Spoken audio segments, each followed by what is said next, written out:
Welcome students. In this class we will study about atmospheric pressure. During last class we have studied about pressure, its unit, its nature, what the pressure is and at what the factor it depends, how we will define the unit of the pressure. And now during this class we are going to learn about atmospheric pressure. Uh, Basically Earth is surrounded by a cover of air by atmosphere.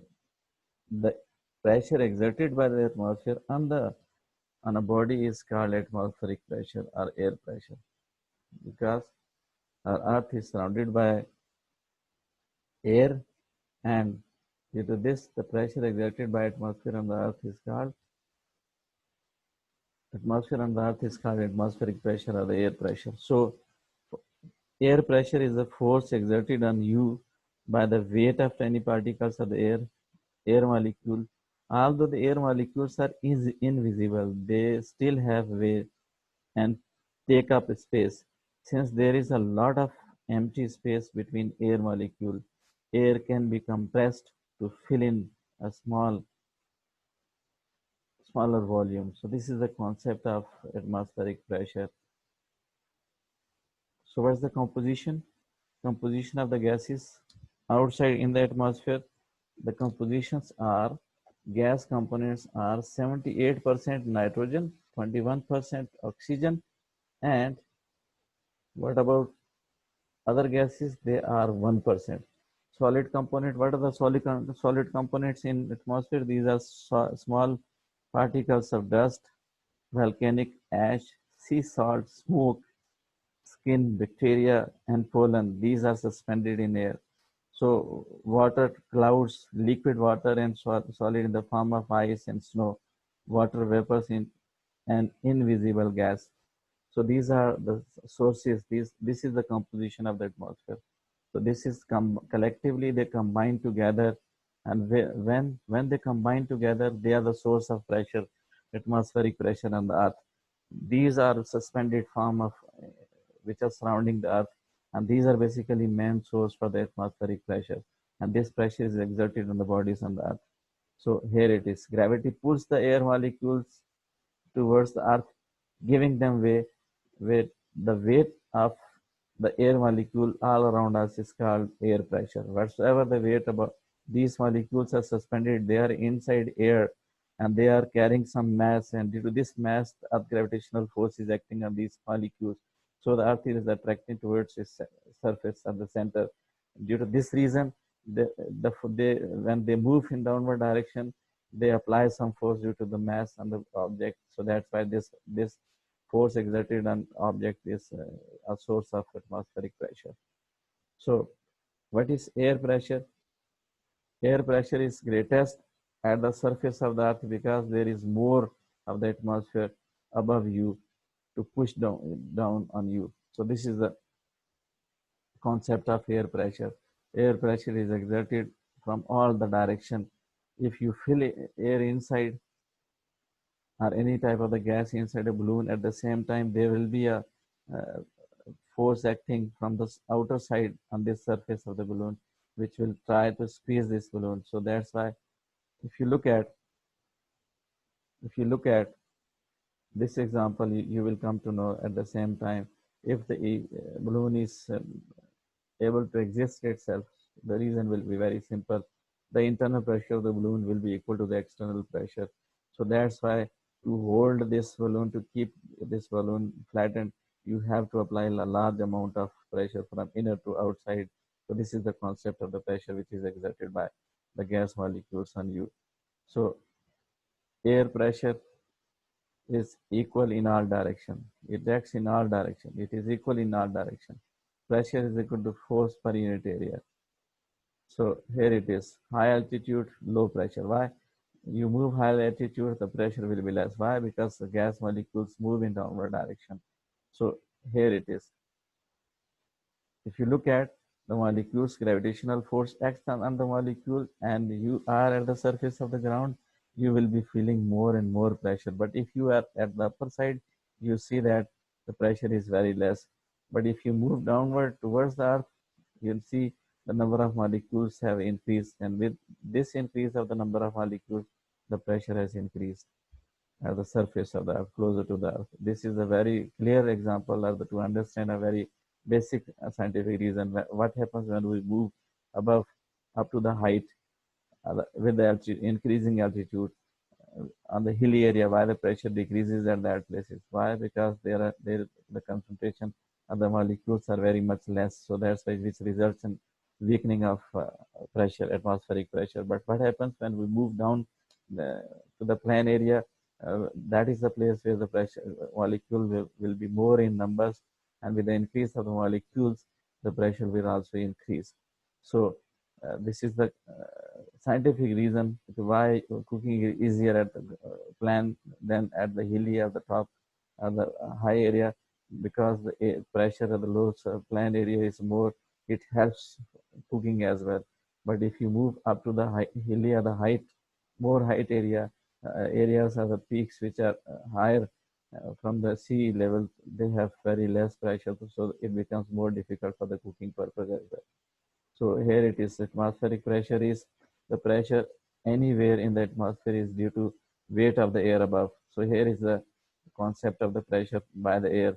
Mass of the atmosphere above dashed line contributes to the pressure at the bottom.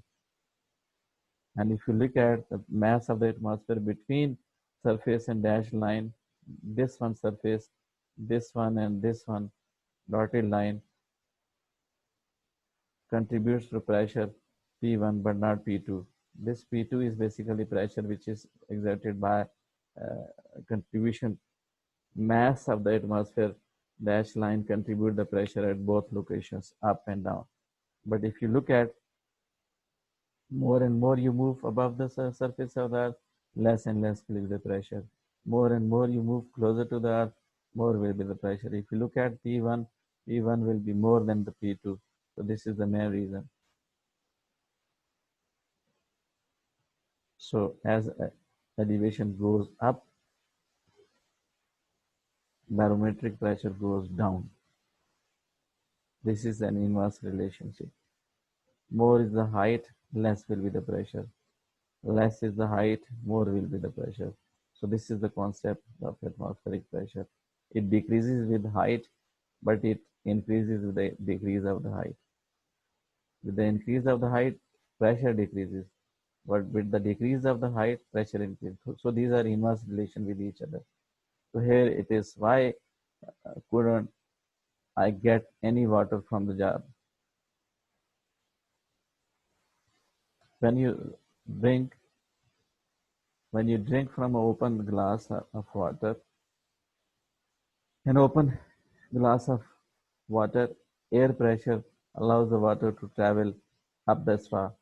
When you reduce the atmospheric pressure inside your mouth by sucking the straw, the surrounding air pressure pushes down the water and forces the liquid up the straw. But when air pressure on the water is blocked, when you seal the jar lid, there is no air pressure on to help push the water up and straw.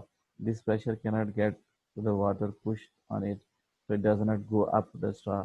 Regardless of how hard you suck, the water stays where it is. So this is a very simple example. If you take a straw and you put it on an open container where a liquid is filled, it becomes easier for you to suck that liquid in your mouth, because when you suck, you reduce the air from your mouth side, and at the same time reducing air means you are reducing the pressure in your mouth. To the other side where the liquid is placed, atmospheric pressure is exerted on the liquid surface. So that will be the place where the pressure will be more, and this more pressure will force this liquid to move inside your mouth. But if you take any type of closed container, it becomes very difficult. It's not possible to move the liquid from that closed container into your mouth by sucking. Why? Because the pressure in your mouth and the pressure inside the container, there is no difference. Inside the container, the pressure will be less. So that's why external pressure is not exerted on the molecules of the liquid which you're trying to suck in your mouth. So that's why this reduce in pressure will result in failure of sucking of any type of liquid or the fluid in your mouth. Experiment 1, when a balloon is blown up, the air pressure inside the balloon slowly becomes greater than the air pressure outside the balloon. So this is logical, that wherever you are trying to fill the air inside a balloon, you are basically, you will increase the pressure inside the balloon. But if you look at it from the sideways, the pressure will keep on increasing.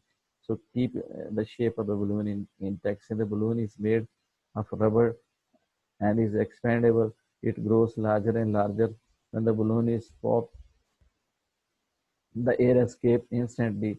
The sound you hear is from the molecules of the air inside the balloon coming into the sudden contact with the molecules of the air outside. So this is the one of the experiment what happens. So if you can learn another thing, that is, whenever you fill air inside balloon, basically you are increasing pressure inside the balloon. At the same time, there is atmospheric pressure which acts on the balloon to keep it in its shape. A time will come when the external pressure increases, it will squeeze, or when the internal pressure increases, it will burst. So these are the different types of observations which you have done so many times in your life. So the basically our main task is to understand the atmospheric pressure. Experiment number 2 is very simple. When the milk jug will crumble on itself when you add the hot water, it causes the air temperature inside the jug to rise. While the container was sealed, no air would get into or out of the jug. When the water inside the jug cooled, the air cooled and causes the pressure inside the jug decrease as the pressure on the inside walls of the jug decreases, the walls of the jug collapse. Since there was not enough air pressure inside the jug to offset the air pressure on the outside of the jug, atmospheric exert atmosphere exert pressure in all direction. This is the conclusion. This is the result. What happens if you take any type of metallic can or any type of other object? It's a bottle, but you can take any type of object in which you have placed, or you can take in this bottle hot water. What will happen if you take the hot water? Due to this hot water, you will see that the pressure inside uh, the bottle will increase. At the same time, external pressure will also increase and its shape is maintained. And the water molecule rises up at the vacuum of the free area, the area where there is no water. These molecules are exerting force from inner to outer side. But whenever a time reaches when this water cools down, with the cooling of this water, these molecules will settle down, which will result in decrease in pressure, internal pressure. At the same time, external pressure already is larger in amount, and that pressure will result in compressing of reshaping of this water. You can also take another experiment by taking a metallic can and put it some water and starts heating it. You will see that the pressure inside will increase with the increase of the temperature of the liquid inside the container. At the same time, the pressure will increase inside the container, and this pressure will be equal to the pressure outside, the atmospheric pressure. When these two are equal, it will be in a proper shape. But what you do, if you pour some water on it, what will happen? Suddenly, that water molecules which are in the vapor form inside that container, they will cool down. They will move inside container, bottom side of the container. At the same time, the atmospheric pressure outside is larger, which will compel this container to squeeze. So these are some of the examples of the experiments which are demonstrated to understand the value of the concept of atmospheric pressure. When it increases, when decreases. When it squeezes, it means external atmospheric pressure is more than the internal pressure. What's the stage when it can happen? It happens when you first heat up, and by heating, the water molecule rises up and they exert force in outer direction. At the same time, external pressure also increases and it maintains its shape. So when you allow it to squeeze, or you pour some cold water on it, at the same time the molecules which are at the upper side, they will cool down, move in the downward direction, which results in decrease in the internal pressure. At the same time, external pressure is same as it was So that's why it will squeeze, and this pressure will result in squeezing of the water, and that pressure is called atmospheric pressure. Atmospheric pressure is a measure of the force pressing down on the Earth's surface from the overlying air. This is the basic concept which we have already discussed, that it's a pressing type of the force which acts on the surface of the Earth. Uh, Pressure is often measured in different units, including atmospheric pressure is the average atmospheric pressure at sea level. Millibar, 1 atmosphere is equal to 13.25 millibar. Pounds per square inch, PSI, and pounds per square inch, millimeter or inch or mercury. So torr is also a unit of pressure. Low air density results in rising air and low pressure surface. So when the density will decrease, the air will rise up. At the same time, the pressure will decrease. High air density results in descending air and higher surface area, surface pressure. So these are two concepts linked to when there will be low air density and what will happen when there is high air density. Low air density mean low surface pressure.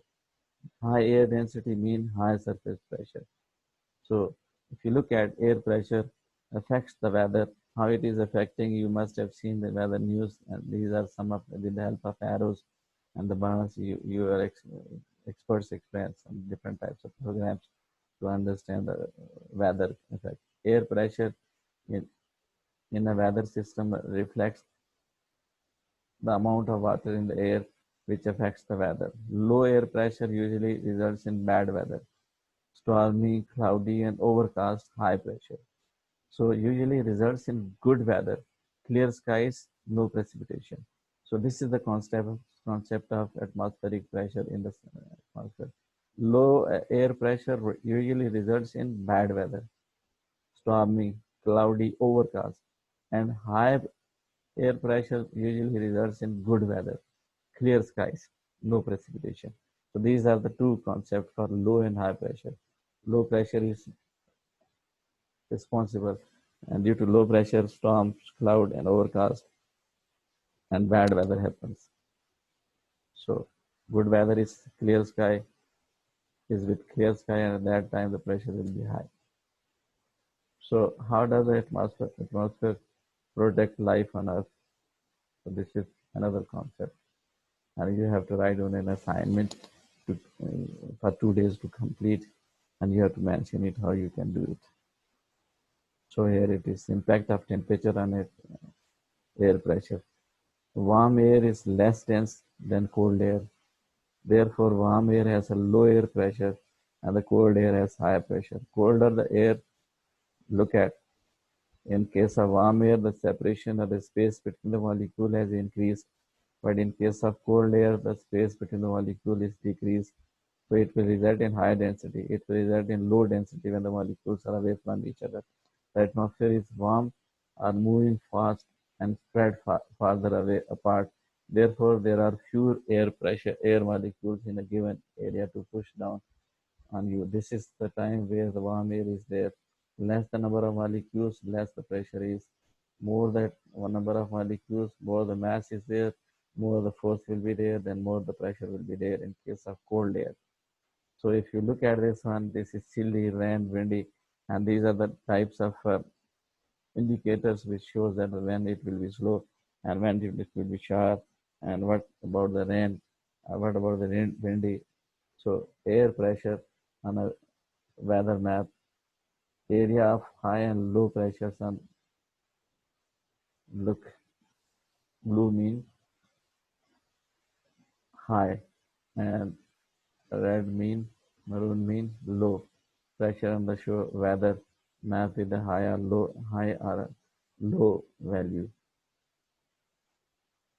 So with this, we have today we have discussed about atmospheric pressure. We have discussed on what the factor atmospheric pressure depends, and then we have discussed how the atmospheric pressure is measured, how you will be able to calculate or understand the unit of the atmospheric pressure, on what the factor atmospheric pressure depends. What's the relation of this atmospheric pressure with density and volume? In this class, we have studied about atmospheric pressure. Hope you people have understood it. I thank you for your patience.